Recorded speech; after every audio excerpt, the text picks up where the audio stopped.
And welcome to another episode of Life in the Mind, a neurodivergent podcast by neurodivergent people. I'm Joy A.B. Wigman. And I'm Murray Spear. And on today's episodes, it is Life in the Mind of Dr. Catherine Jones. Hello, Catherine. Good morning. Hello there. Hi. We're really excited to have you on. Catherine has some amazing jobs that we're really interested to talk to you about.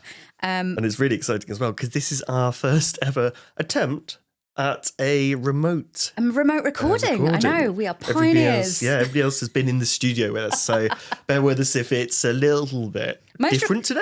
Most podcasts start sort of remote and then go live, and we've done it sort of backwards. Because we are better. We are better.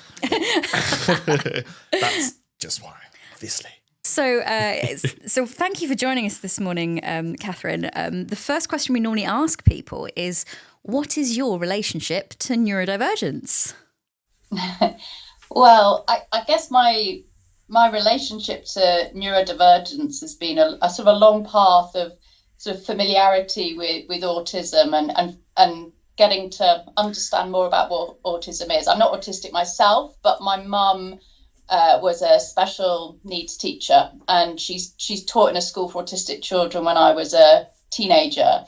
So became very familiar through her. I guess I did a couple of different periods of work experience with her, and it was just always I was just always really interested in the children that I was meeting, their differences, and what they had to offer. It was always a really fantastic feeling being in the school. I thought I had a lovely atmosphere. And I guess that was where it all started. And I went to university to study psychology, and we got taught about autism there, but from a more obviously an academic perspective. So we're understanding some of the theories about, what makes an autistic brain different.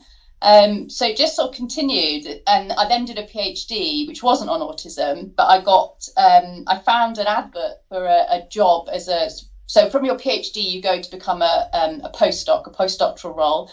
And it was looking at the cognition and behaviour of autistic adolescents. And I thought, that feels like a dream research role, like using those skills that I've developed in research, but taking them into this field of autism that I found really, really interesting. And I was lucky enough to get it. So from then on, my career has been embedded in autism research. And I guess up to the present day, now I'm at Cardiff University. We have a school of psychology, so psychology department, and I teach in that. But my research is very much around autism. So I lead the Wales Autism Research Centre. So we do work more broadly. We touch on other elements of neurodivergence, but it's fundamentally has an autism focus.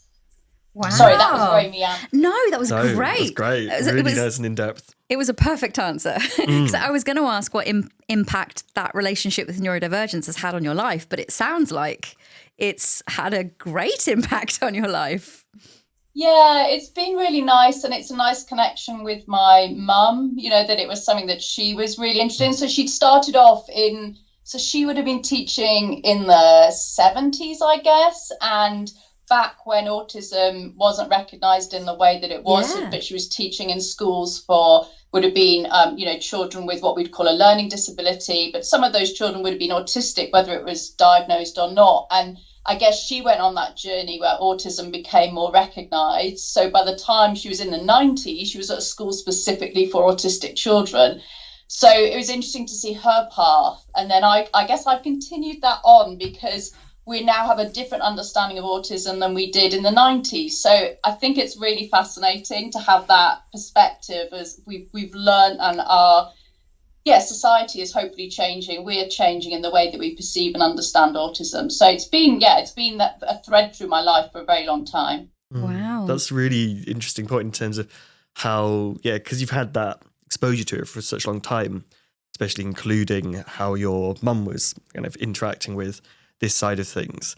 Like, I imagine you've really seen that change that's happened, because it's been such a big change, like the step change between how we perceive autism now and how it was when we were kids, either one of us, is so big. I mean, even in the past 10 years, I think like even the services for autistic children have changed greatly. And also, like you say, the attitude. So I was talking about this with my mum actually kind of this week, that it's just when she was a kid, it was just not something that was recognised in that way or thought about in that way. So that's interesting for you saying that your mum worked with kids with what they would have called learning disabilities, but actually a lot of them would have been autistic. Yeah, and I guess a particular type of autism, because that was school for children with those learning disabilities, those intellectual disabilities. There's a whole swathe of autistic people who never would have gone to that school, and would be much less likely to have been recognised then, because we have become more inclusive of recognising across that intellectual spectrum. So yeah, I mean, there's definitely been a lot of changes. I sort of remember thinking, well, when would it have been? Maybe about around 2005, which is still years and years ago. But you can't. And getting into autism research, thinking, oh well, we just didn't know things back then, but we know it all now. And now, 20 years on, I'm slightly embarrassed because we didn't know it all then, and we're still learning. So yeah, it's been quite a journey. What are some of the this might be a bit of a difficult question, but what's some of the biggest changes you noticed from kind of in the time that you've been working in this field? So I would say, yeah, I mean, lots, but one of the key is the sort of deficit language and the medical model, or how that has shifted to perceive autism as a difference. I think there's been some really important work there. And the other thing I would say from a research point of view is the inclusivity of autistic people in research. I remember the first conference I went to, International Autism Conference, it was in Montreal, and I'd heard there was an autistic researcher there, and I was like, oh, wow, an autistic researcher. It felt, I mean, there would have been other autistic people at this conference, I'm sure, but it felt like really exceptional. And yeah, I mean, things have changed so much. We have so many more autistic researchers or people comfortable in sharing their autism. I think there's been a huge shift in that. Now at that same conference, which still takes place, so I was there in Melbourne actually last year, which was amazing.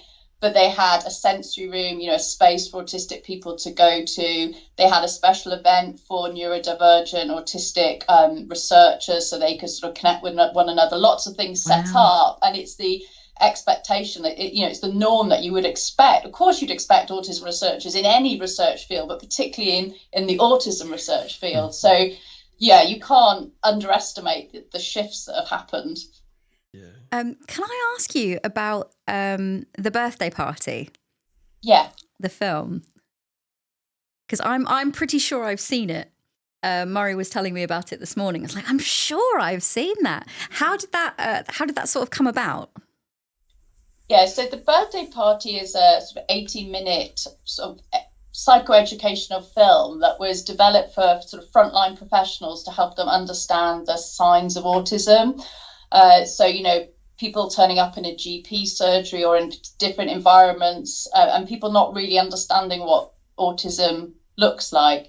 And I think some of that is you could have a very narrow view and thinking it's, there's a particular type of person, or not understanding it's looking at a pattern of behaviours in lots of different areas of life. And some of those differences can be really subtle and hard to detect. Yeah. So it's kind of bringing that nuance in 18 minutes. And yeah, we did that through the script of this birthday party, where you could meet 3 different children who all had autism, but a different type of presentation. So the idea is you could see these 3 different types and through them learn about, well, they all share things in common, but they're actually very different.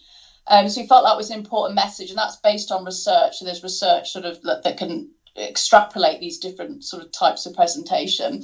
But it wasn't just us that did it. It was in partnership with the Welsh Government. So they actually wanted the film, and then they came to us. So they were the sort of driver, but we came in to help them with that scripting. And then we've done a lot of translations since into other languages. And I think that's been one of the most rewarding parts of it, because you think of where we are. Actually, Wales is really leading the way. So I'm in Wales in terms of understanding of neurodivergence and difference. but other countries, the stories they'd have about children's needs or adults' needs just not being recognised and understood, and this desperate need for educating people. It's been really fantastic that this quite simple film has the potential to make a big difference. Yeah, that's especially amazing. when you look internationally. It's amazing because like the word you used was nuance, and we talk about that a lot on this podcast. That if you've met one autistic person, you've met one autistic person. Yeah, and even just thinking, because we were both late diagnosed. Yes, and I think a lot of that is because of those nuanced presentations weren't recognised. Where something like this birthday party film would be perfect for helping people recognise, and maybe it would have changed things and can change for the future. And I think coming back to what you were asking about before, which is about what changes have you noticed, I think I think because we're getting that autistic voice in research now far more than we used to, not just as researchers but the way we work with autistic people, I think there's far more about the sort of masking as well, and actually what are you seeing? Is it autism, or is it somebody trying to sort of suppress parts of their autistic self, and the whole angle on girls. And one of the children in the birthday party is a girl, and I've had people say, oh, that is like looking at myself when I was younger. And masking wasn't really being discussed as much around the time that film was being made, but that is a classic child who camouflages to fit in and copies those around her. So I think, that's another. I think that child particularly captures something about where we have much more insight and understanding now into those types of presentation. And I was going to ask you, even off of filming, so you lead the Wales Autism Research Centre. So what kind of stuff does that do? Because I don't know, I've not really heard of something like that in England. So it would be... That's a good point. Yeah. Murray having a think. Yeah. Sorry. That was the sound of Murray thinking. There is what the autism research field is. It's a really nice one. There's lots of different groups around the country. By the country, within the UK. And the Wales Autism Research Centre was the first sort of national research centre that was set up. And Wales is a small country, so it's slightly different to England, where you'll have more regional centres doing really fantastic work. So yes, there are really great centres in England as well. But sorry, what was your? I can't remember where we started. I was just asking sort of what you do at the Autism Research Centre. Yeah, so broadly, I would say we're underpinned by the desire to use, rigorous, good scientific methods to better understand autism and have a positive impact on autistic people. So it's using that science and our skills and doing that in a meaningful way to make a difference to autistic people. And I would say the thread that enables us to achieve that is by working with autistic people throughout that process. So that includes having autistic researchers within the team, but also when we do research, and this is one of the big shifts, you get far more co-production now, where you work with autistic people to conduct research or think about what research is important, rather than just say, well, I'm sitting here in my office and I think I know what I want to do, I'm going to go out and do it, regardless of whether autistic people think that is useful or regardless of whether other stakeholders like teachers or clinicians think it's useful. You kind of want to work with the people that you're wanting to help or have an impact with. So I would say fundamentally that's what we do, but the topics within that, there are quite a lot of varied topics, but that's our overarching ethos. Yeah, that's brilliant, especially the kind of co-production element to it, and it's working into that nothing about us without us kind of social model of disability framework, where again, isn't it like you were saying earlier, moving away from the medical model of disabilities or differences into more of a social model, and considering like everything as lived experience being the most valuable thing. And like you said, the making sure what you're doing has a place and is actually the most useful thing to be doing and is relevant. It's such a valuable thing because it's so easy. And in the past, there's been a lot of psychological research, especially around autism, that has just been a bit erroneous in terms of applicability. Yeah, and it's so, I mean, this is an example from feedback from an autistic person, but feedback from a teacher, where we were thinking, oh, how can we make a particular set of resources accessible? I was thinking, oh, well, we'll just put them on the web for teachers. And then having spoken to teachers, they were like, oh, I got it's very clear they don't have time to look at things on the web. And it'd be much more better for us to create something where we went in and we worked with them and we carved a space. So that's just a small example about how you can so easily get things wrong if you're not talking to the people you're trying to support. And it's even journals now, they're often asking us to comment in our research papers on the community involvement. So you have to have a specific statement about how you've involved or not autistic people in your work. And I think that's a really positive move, because it gets people really thinking about the engagement that they have with the autistic community. But, I should say there are also challenges with that, because you want to do a good job. Are you being representative? Are you just speaking to a certain type of autistic person? How can you be more inclusive? There's so many things to think about. It's a really a rich area where people are thinking about the methods that we use. How can we do it better? That's really fab. Yeah, one of the things that drew me to the role here at Life in the Mind. So we're in partnership with Inclusion Gloucestershire, which is a charity in Gloucestershire, and it's led by experts by experience. So it's a charity for and with people facing disabling barriers, and that's one of the things that kind of drew me to the place. And it's really good to hear that is a model that's being used in the research that's going to be informing the treatment and the attitudes towards neurodivergent people. Yeah, really nice to hear. At all different levels. Yeah, it's so important. Like, we find that even our entire team's neurodivergent. Yes. And we find that makes such a difference. Even just to we've just had a new presenter join us, and one thing she said is that it's lovely being in a space with people to just get it, which is really wonderful. It's something that we've echoed time and time again. Each of us has been going, oh, actually, we can just be ourselves and people understand, and it informs what we're doing and really makes it valuable stuff, and means we can just keep going making stuff that is relevant. Yeah, definitely. Yeah. Lovely. Well, it's been so nice to talk to you this morning, Catherine.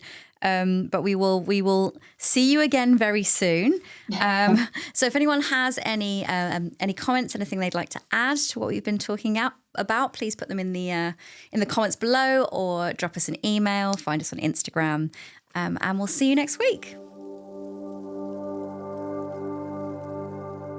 Okay, folks, that's it for this episode. Find us on Instagram at life.inthemind. Our other socials are linked in the bio. Don't forget to like, subscribe, and comment. Bye!